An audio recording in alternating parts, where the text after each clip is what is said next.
Then Harold got very upset, and he thought I was trying to steal his audience, and this and that. He said, oh, fucking, you're not even interested in this music. And I was trying to find new venues. I decided I would find me a place as far as possible from Soho. So that's when you went to Richmond? Yes! Yeah, I understand. Because I thought, I don't care where I'm going and how difficult it is. And the only night available in Richmond was a Sunday, which is the worst night, as you all know. Because the pubs close even an hour earlier than they do during the week.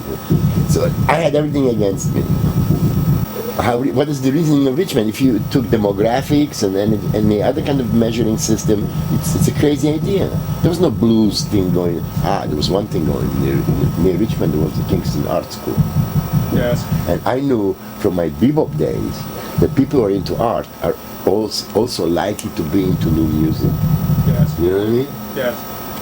And I knew, and I was proven right, because the Arbors were totally Kingston-based kind of thing. And Eric Clapton went to that school, and that was like 20 minutes away by bus from Richmond. There was no subway, but there was a bus. My club was based on the residencies. You didn't have like a different band every Sunday. My idea was, if you give a band a residency, they can build an audience. And if the band is really good, it's almost a done deal. You know what I mean? You don't have to worry about advertising. You can do it word of mouth, you can do it. Unfortunately, I made a big mistake. I made a big sign outside the Station Hotel on the first Sunday the Stones were playing, and I said, tonight, British Rhythm and Bulls. I misspelled blues, I wrote bulls. And no wonder only 3 people got it. It's bull, Rhythm and Bulls. And I had made up the letters myself, a little thing I'd learned how to do. But then the Stones came, and I was 3 people, but I did this trick. I said to the 3 people, did you like this shit? And Santa says, oh, this is our music, it's wonderful. Do you know 2 people each you can bring next week? He says, oh, yes. And if you do bring 2 people each, you get in free. So we went from 3 to 9. The publican was worried, he didn't sell any beer. He said, don't worry, we'll double the audience next week. We tripled it, but it's only 9 people. Not many people. You know how these things work in pub in England. It depends on 2 sets.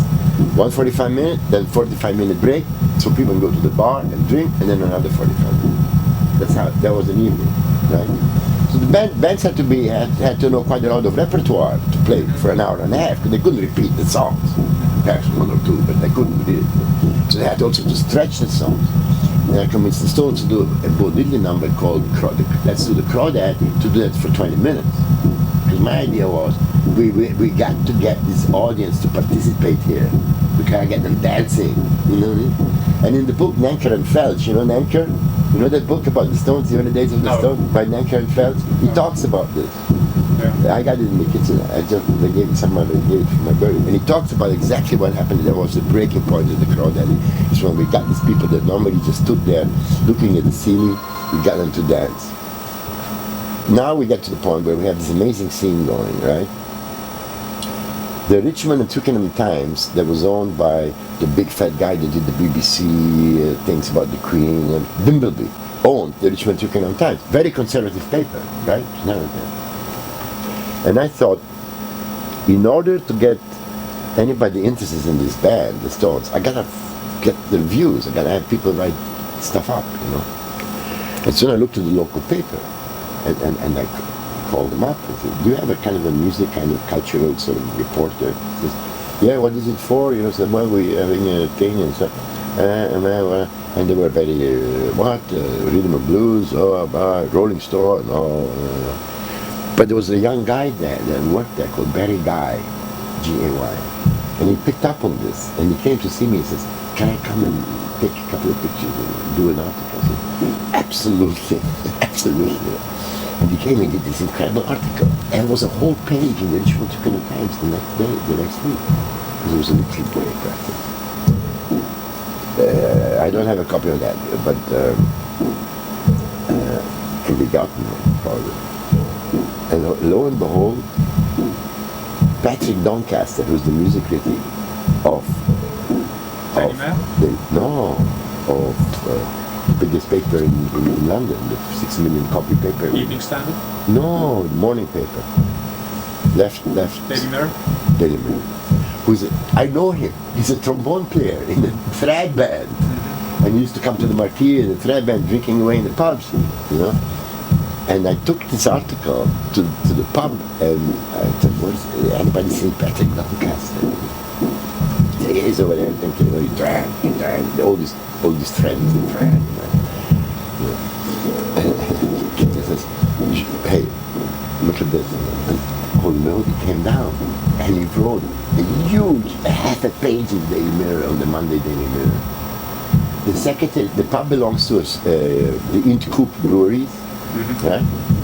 The secretary of the president or chairman or managing director of the Innsbruck breweries on Monday morning sees this, goes to the chief of the brewery and says, oh, sir, so-and-so, is this our station hotel in Richmond this article is about? Right? And so, yes, it is. Call the manager immediately. From one day to the next, we were thrown out of the station hotel. And we had to find another place. And here is where like Harold Pendleton crossed my path again. Because the Richmond Blues Festival, the Richmond Jazz Festival, took place on the grounds of the Richmond Athletic Association. And underneath the grandstand of the Richmond Athletic Association, there was this big room, you know. I mean, the station hotel, the room could hold comfortably 300 people at the most. This one could comfortably hold 800 people, 900 people. My father had died, had to go to Switzerland, and my friend who was working with me, Hamish Grimes, the photographer, and my girlfriend at the time knew Harold and everything else. They went to see Harold, and Harold says, go and talk to Commander Wheeler. He has that Richmond Athletic Association. Perhaps you could move there. So in the end, Harold helped me. You know what I mean? Because, and that's how. I remember that there was a move. You know, that's what I was trying to get at. I remember that there was a move. Yeah, and we moved around a block away from the station hotel to the Richmond Athletic Association. I was able to get 3 times more people in there. The Crawdaddy ended up with like, and this is why. Barry Guy calls me up. I'm in the middle. By the time I had begun to shot this documentary about the Stones. Yeah. Illustrious unknown, you know. So I took the Stones to a studio. It was perhaps the first time they recorded in the studio. Mm-hmm. I wanted to have it a quick kind of a 15-minute type sort of, I guess it would have been like a promotional film about this band and the club and everything else. Mm-hmm. You know? And while I'm editing this, and I get a phone call from Barry Guy. He says, "What? I'm writing the article for the Richmond Tippecanoe Times, but what do you call your place?" And I had no name for my place. It was the Richmond Blues Association. Yes. And I had to think really fast. And then, because the Stones' big high point of their show was the last 20 minutes, where they did this Boldiglia thing called "Let's Do the Crawdad," right? Boom, taka chika ting, taka tung, boom, taka ching, taka tika ting, taka tung, boom, de de de de, gajung, taka tika tung, taka tung, boom, chika tung, boom. It was that easy to play. We extended it. This is where we got the people to dance to finish the evening. And by that time, they were well typed up, so the 45 minutes break in between, you know.